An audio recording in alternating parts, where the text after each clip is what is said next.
You've seen the version where hiding is simple. The hero ducks behind a door, holds their breath, and danger walks right past. Quiet room. Lucky timing. Scene over. That's the fantasy people rehearse in their heads. Here's what they forgot to mention. Real hiding isn't about silence. It's about geometry, movement, and the brutal math of attention. When you have 30 seconds, you're not choosing a place, you're choosing a pattern. And most people choose the exact pattern predators are trained to check first. Not because they're stupid, because buildings teach you the wrong instincts. Closets look safe. Bathrooms feel enclosed. Corners feel invisible. They're architectural lies. They funnel you into predictable shapes, and predictability is what gets found. Hiding under pressure isn't about disappearing, it's about breaking expectation. Every second you spend looking for comfort is a second spent walking into a trap that was designed long before you arrived. The room already has a logic. The walls already suggest where frightened humans will cluster. And when time collapses to half a minute, your brain reaches for the most familiar outline of safety it can recognize. That outline is shared by millions of other people, which means it's the first place anyone searching will look. Movies teach you that danger looks for chaos. In reality, danger looks for habits. The first mistake isn't choosing a bad hiding spot, it's choosing the expected one. Not because it's obvious to you, because it's obvious to the architecture. Every room has default hiding locations baked into its shape. Behind doors, inside closets, under beds, in bathrooms. These aren't secret spaces, they're behavioral magnets. When pressure spikes, humans don't innovate, they compress toward the nearest enclosure. That compression creates a map anyone searching can read in seconds. Rule: under extreme stress, people converge on identical solutions. That's not psychology, that's pattern formation, and patterns are easy to sweep. When you hide where the room tells you to hide, you're not disappearing, you're lining up with every other frightened body that has ever been in that room. The search doesn't need to be smart, it just needs to follow the order the space suggests. Doors, closets, corners, containers. 30 seconds isn't enough time to be clever, but it is enough time to avoid the script the building wrote for you. The danger isn't being seen. The danger is being predictable. There are rules to this, and they don't care how scared you are. Hiding obeys the same laws as movement, sightlines, and search behavior. Rule 1. Searches follow edges before they follow centers. Humans sweep walls, not open space. Rule 2. Containers are checked before shadows. Anything that looks like it can hold a body gets priority. Rule 3. Silence attracts focus, not safety. A room that feels too still becomes suspicious. None of this is dramatic. It's procedural. It's how attention flows when someone is trying to clear a space quickly. Your instinct is to seal yourself inside something. A door, a curtain, a box-shaped refuge that promises separation. But separation is exactly what organizes a search. It turns the room into a checklist, and checklists get finished. When you hide inside the logic of the room, you're cooperating with the person looking for you. The space becomes a guide. Every surface whispers where a human would go. 30 seconds isn't a puzzle. It's a negotiation with the geometry around you. And geometry always favors the one who understands the pattern first. The mechanism isn't dramatic. It's incremental. First, the obvious spaces get cleared. Doors open, curtains pulled, containers checked. Each confirmation shrinks the room. With every empty spot, the remaining space becomes louder. You think hiding is about being invisible.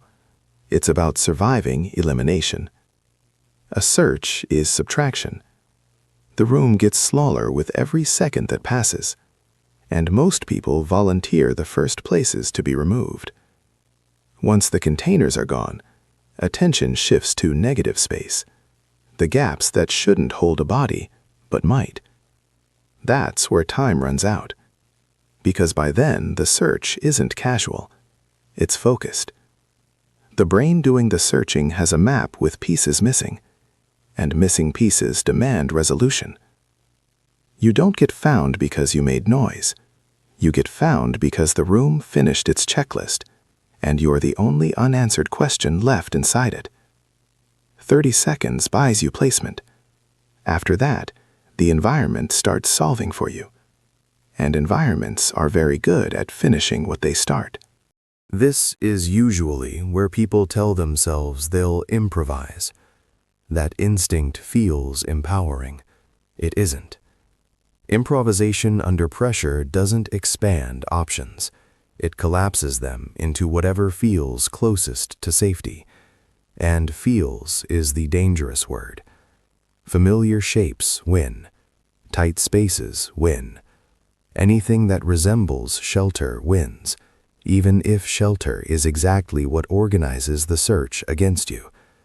This is the false comfort section of every emergency, the moment your brain mistakes enclosure for protection.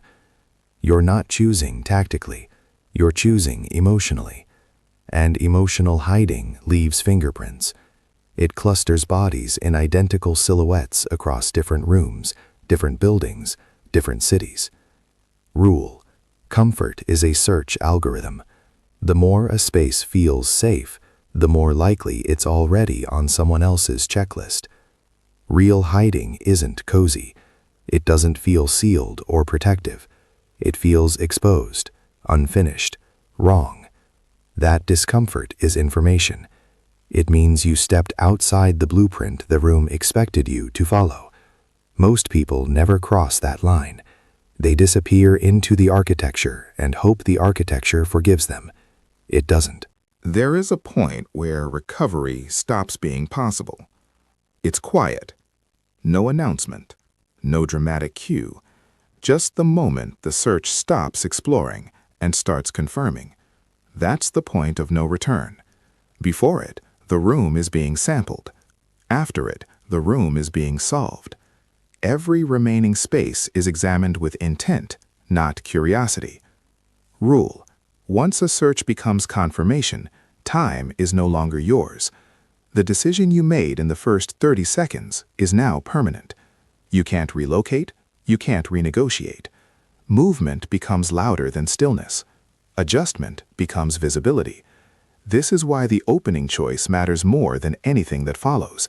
Not because it guarantees safety, because it locks your odds.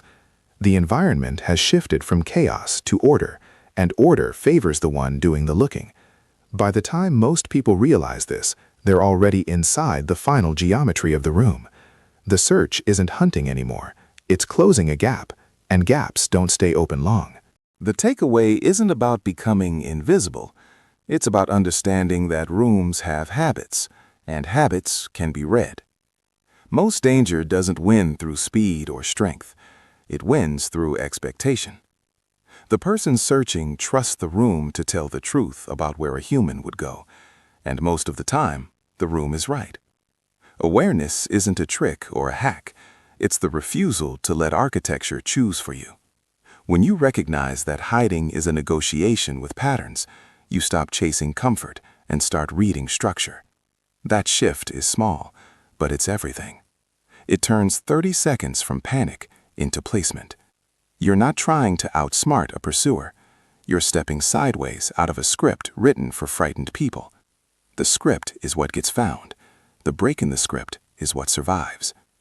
This isn't about fear. It's about seeing the room as a system instead of a shelter.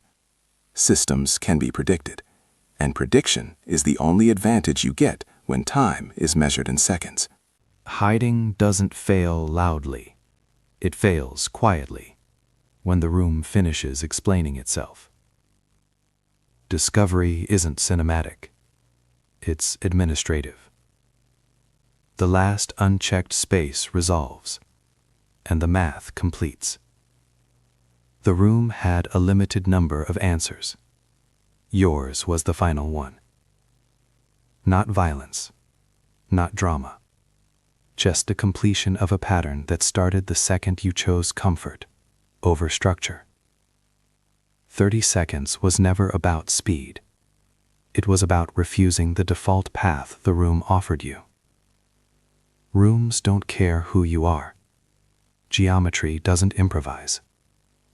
It waits for frightened people to follow its suggestions. Most do. The ones who survive aren't braver. They're the ones who heard the room speaking and chose not to listen.